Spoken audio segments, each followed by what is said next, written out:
ભાજપના દિગ્ગજ નેતા એલ.કે. અડવાણીને ભારત સરકારે ભારત રત્ન ખિતાબ આપી સન્માનિત કર્યા છે. દેશના વિકાસમાં આગવું યોગદાન આપવા બદલ ભારત સરકારે ભારત રત્ન ખિતાબ એનાયત કર્યો. અડવાણીજીને ભારત રત્નનો ખિતાબ આપતા પ્રધાનમંત્રી નરેન્દ્ર મોદીએ એક્સ પર પોસ્ટ કરી જાણકારી આપી અને કહ્યું કે મને વાતની માહિતી આપતા ઘણી ખુશી થાય છે કે શ્રી એલ.કે. અડવાણીજીને ભારત રત્નથી સન્માનિત કરાશે. આ સન્માન બદલ મેં તેમની સાથે વાત કરીને તેમને અભિનંદન પાઠવ્યા છે. વર્તમાન સમયના સૌથી સન્માનિત રાજપુરુષમાંથી એક એવા અડવાણીજીનું ભારતના વિકાસ માટે મોટું યોગદાન રહ્યું છે. પાયાના કાર્યકર તરીકે કામ કરવાનું શરૂ કરીને તેમણે દેશના નાયબ પ્રધાનમંત્રી સુધી સેવા આપી છે. અડવાણીજીને ભારત રત્નથી સન્માનિત કરતા તેમના દીકરાએ ભારત સરકારનો આભાર માન્યો. हम सबके आदरणीय नेता लाल कृष्ण आडवाणी जी को भारत रत्न देने की घोषणा की है. તો ભાજપના દિગ્ગજ નેતા લાલકૃષ્ણ અડવાણીને 96 વર્ષની વયે ભારત રત્નથી સન્માનિત કરવામાં આવશે, ત્યારે વજુભાઈ વાળાએ આ અંગે પ્રતિક્રિયા આપી છે. આજરોજ ભાજપના દિગ્ગજ નેતા લાલકૃષ્ણ અડવાણીને 96 વર્ષની વયે ભારત રત્ન એવોર્ડ એનાયત કરવામાં આવ્યો છે. વર્ષો સુધી રાજકારણમાં સક્રિય રહેલા અને રામ જન્મભૂમિ આંદોલનમાં પણ જેમની ભૂમિકા ખૂબ જ અગત્યની રહી તેવા અડવાણીજીને ભારત રત્ન એ સમગ્ર દેશ માટે ગૌરવાન્વિત બાબત છે. વડાપ્રધાન નરેન્દ્ર મોદીએ સોશિયલ મીડિયા પર આ માહિતી આપી હતી. ભૂતપૂર્વ વડાપ્રધાન શ્રી અટલ બિહારી વાજપેયી પછી તેઓ ભાજપના બીજા નેતા છે જેમને દેશનું સર્વોચ્ચ નાગરિક સન્માન આપવામાં આવશે. ત્યારે વજુભાઈ વાળાએ આ પ્રસંગ અંગે પ્રતિક્રિયા આપી છે. અડવાણીજીને ભારત રત્ન આપવાનો નિર્ણય આવકારદાયક છે. અડવાણીજીએ જીવનના એક ક્ષણ રાષ્ટ્ર માટે સમર્પિત કર્યા. રામ મંદિર બને એ માટે સોમનાથ મંદિરથી યાત્રા પણ કાઢી હતી. 90 વર્ષની ઉંમરે પણ એવો રાષ્ટ્ર માટે થઈને કાર્ય માટે સક્રિય રહેલા છે. આવું વિરલ વ્યક્તિત્વ ધરાવનાર, હિંમતબાજ અને કાર્યની અંદર કુશળતા પ્રાપ્ત કરનાર વ્યક્તિને ભારત રત્નથી નવોજિત કરવામાં આવે એ ખરેખર ખૂબ પ્રશંસનીય વાત છે. તો ભારત જોડો ન્યાય યાત્રા દરમિયાન કોંગ્રેસ સાંસદ રાહુલ ગાંધીએ ઝારખંડના દેવઘરમાં બાબા વૈજનાથ ધામમાં દર્શન કર્યા અને પૂજા કરી હતી. તરફ લોકસભાની ચૂંટણીને લઈ પ્રચાર અને પ્રસાર પૂરજોશથી આરંભી દેવામાં આવ્યા છે. આ વચ્ચે કોંગ્રેસ સાંસદ રાહુલ ગાંધીની હાલ ભારત જોડો ન્યાય યાત્રા ચાલી રહી છે. તે અન્વયે આજ રોજ રાહુલ ગાંધી ઝારખંડના દેવઘર સ્થિત બાબા બૈદ્યનાથના દર્શને ગયા હતા. અહીં પ્રથમ મંદિર પ્રશાસન દ્વારા કોંગ્રેસ સાંસદ રાહુલ ગાંધીનું સ્વાગત કરવામાં આવ્યું અને બાદમાં રાહુલ ગાંધીએ ભારતીય સંસ્કૃતિ અનુરૂપ વસ્ત્રો પરિધાન કર્યા હતા અને રાહુલે ધોતી પહેરી અને ઉપર ઉપવસ્ત્ર પહેર્યું હતું.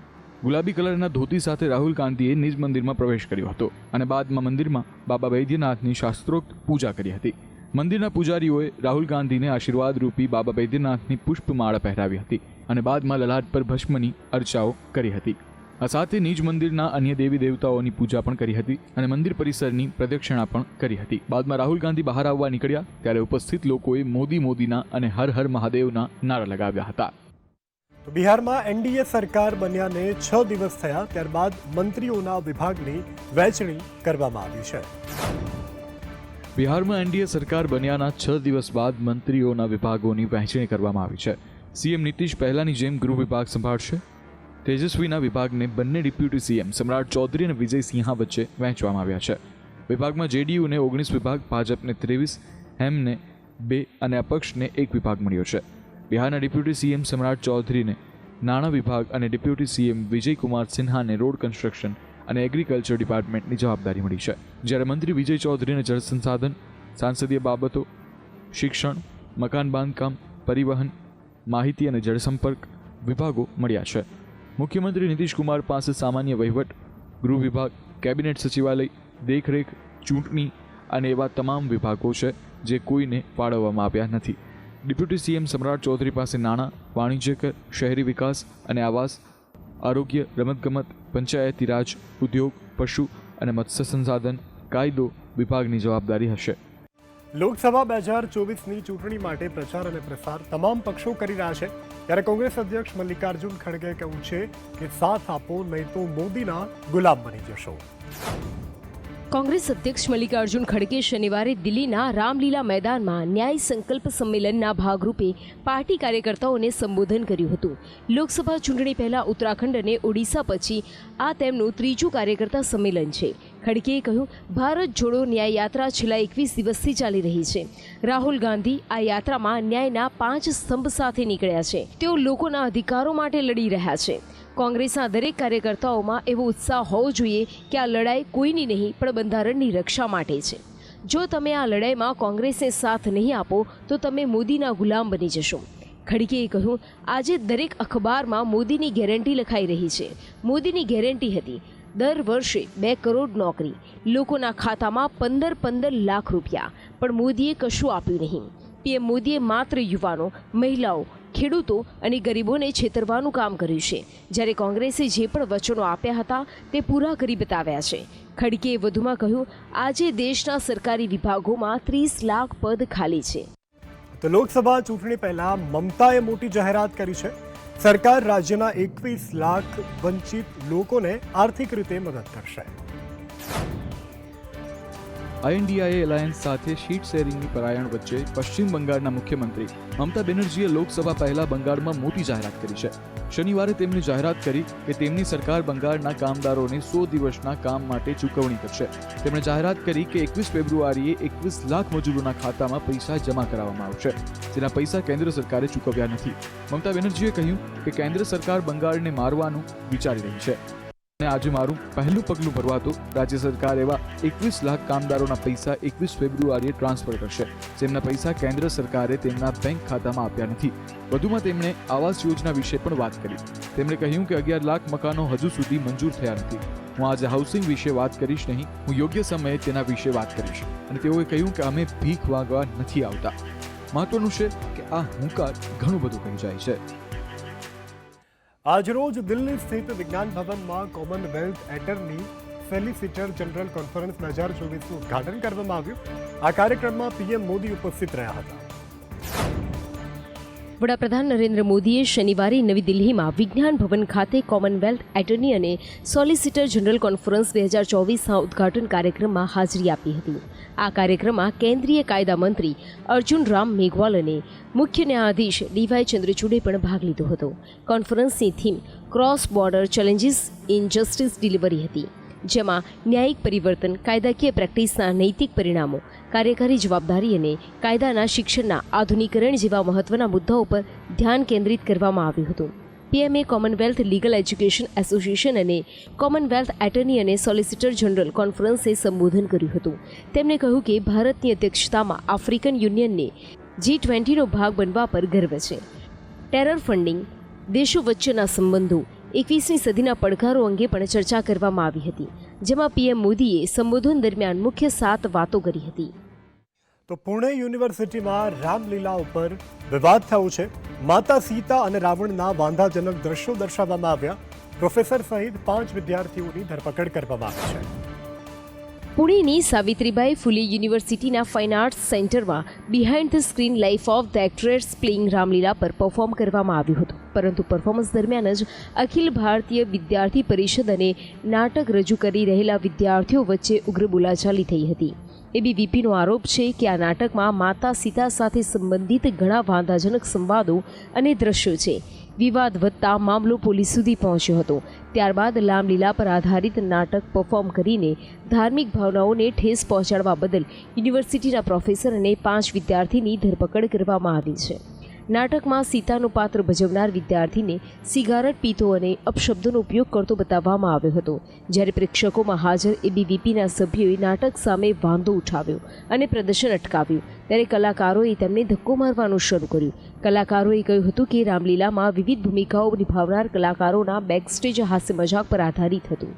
ભારતીય દંડ સંહિતાની કલમ 295A એટલે કે કોઈપણ વર્ગની ધાર્મિક લાગણીઓને ઠેસ પહોંચાડવાના ઇરાદાપૂર્વક દૂષિત ઇરાદા અને અન્ય જોગવાઈઓ હેઠળ કેસ નોંધવામાં આવ્યો છે. દુનિયાના કોઈ પણ ખૂણે રહેતા હિન્દુઓ માટે સૌથી ગૌરવશાળી ક્ષણ એટલે અયોધ્યામાં રામ મંદિર. પ્રાણ પ્રતિષ્ઠા બાદ દિવસે ને દિવસે બાંગ્લાદેશમાં શોભાયાત્રાની મંજૂરી નથી આપવામાં આવી. અયોધ્યામાં ભવ્ય રામ મંદિરમાં રામલલ્લાની પ્રાણ પ્રતિષ્ઠાથી ભારતથી લઈને દુનિયાના અનેક દેશોમાં રહેતા લોકોમાં ખુશીનું મોજું ફરી વળ્યું છે. જો કે પાડોશી દેશ બાંગ્લાદેશમાં રહેતા હિન્દુઓની સ્થિતિ કેટલાક અંશે અલગ છે. બાંગ્લાદેશમાં રહેતા હિન્દુ સમુદાયના લોકોના મનમાં ભયનો માહોલ છે. થોડાક દિવસ પહેલા ચૂંટણી દરમિયાન બાંગ્લાદેશના અનેક વિસ્તારોમાં હિંસા થઈ હતી, જેના કારણે દહેશત વધી ગઈ છે. રામ મંદિરની પ્રાણ પ્રતિષ્ઠા બાદ કેટલાક લોકો અયોધ્યામાં રામલલ્લાના દર્શન કરવા માટે પહોંચવા માટે ઈચ્છુક છે. જો કે ઘર છોડીને ભારત આવવા માટેની તેમની હિંમત થઈ રહી નથી. બાંગ્લાદેશમાં રહેતા હિન્દુ પરિવારોનું કહેવું છે કે તેઓ પણ દર્શન કરવા માટે તત્પર છે. જો કે પરત ફરવાની સ્થિતિમાં ત્યાંની સ્થિતિને લઈને દહેશતમાં છે. ઉલ્લેખનીય છે કે રમણકાલી મંદિરના અધ્યક્ષ ઉત્પલ સહાયે કહ્યું છે કે જ્યારે અયોધ્યામાં પ્રાણ પ્રતિષ્ઠાનો કાર્યક્રમ ચાલી રહ્યો હતો ત્યારે મૌલાનાઓએ ત્યાં શોભાયાત્રા કાઢવાની સામે ચેતવણી આપી હતી. અહીં લોકોમાં તેમના ઘર અને મંદિરને લઈને ચિંતા વધી છે. સાહાનું કહેવું છે કે બાંગ્લાદેશમાં જમાત પાર્ટી હિન્દુઓને લઈને સૌથી વધુ નારાજ છે. તેમના માટે હિન્દુ મંદિરોને તોડવાની બાબત સામાન્ય છે. તો વિશ્વ આરોગ્ય સંસ્થા દ્વારા જાહેર કરાયેલા એક રિપોર્ટ અનુસાર ભારતમાં પુરુષોમાં ફેફસા અને સ્ત્રીઓમાં સ્તન કેન્સરમાં વધારો થયો છે. WHOના જણાવ્યા અનુસાર વર્ષ 2022માં ભારતમાં ફ્રાન્સમાં ભારતીય દૂતાવાસે 2 ફેબ્રુઆરીએ પરિસરમાં એફિલ ટાવરની ખાતે જે યુનિફાઈડ પેમેન્ટ ઇન્ટરકેસ ઔપચારિક રીતે લોન્ચ કર્યું છે. હવે લોકો યુપીઆઈ દ્વારા એફિલ ટાવરની માટે ટિકિટ બુક કરી શકશે. વડાપ્રધાને આ અંગે પ્રતિક્રિયા આપી હતી. તેમણે કહ્યું, આ જોઈને ખૂબ આનંદ થયો. યુપીઆઈને વૈશ્વિક બનાવવાની દિશામાં આ એક મહત્વપૂર્ણ પગલું છે. તેનાથી ડિજિટલ પેમેન્ટને પ્રોત્સાહન મળશે. फ्रांस में भारत के यूपीआई के उपयोग को लेकर भी समझौता हो गया है.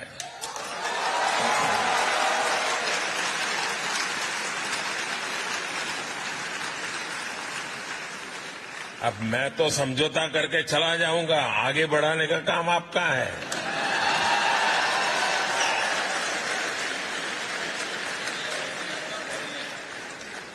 साथियों, आने वाले दिनों में इसकी शुरुआत आईफेल टावर से की जाएगी. यानी अब भारतीय टूरिस्ट मोबाइल ऐप के जरिए आईफिल टावर में रुपये में भुगतान कर पाएगा. તો મોઇઝુની ઇન્ડિયા આઉટની યોજના નિષ્ફળ ગઈ છે. સૈનિકો પાછા ખેંચવા ઉપર ભારતે શું ઉકેલ શોધી કાઢ્યો, આવો જાણીએ.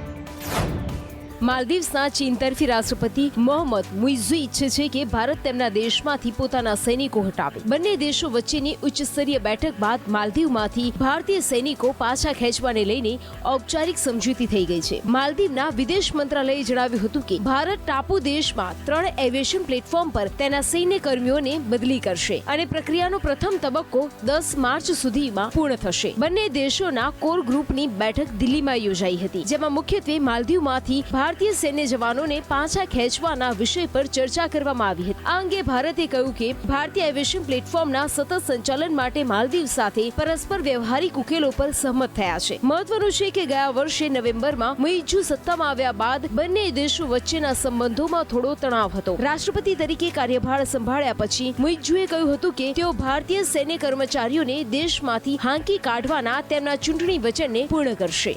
પીજીવીસીએલમાં GSO 4 મુજબ ભરતીની માગ સાથે ત્રીજા દિવસે પણ ઉમેદવારોએ રાજકોટમાં ધરણા કર્યા. રાજકોટમાં PGVCL કચેરી બહાર ઉમેદવારોના સતત ત્રીજા દિવસે ધરણા યથાવત. ઉમેદવારો દ્વારા PGVCLમાં GSO 4 મુજબ ભરતી કરવાની માંગણીને લઈ ધરણા યથાવત. 1000થી વધુ ઉમેદવારો આ માંગણીને લઈને લડત ચલાવી રહ્યા છે.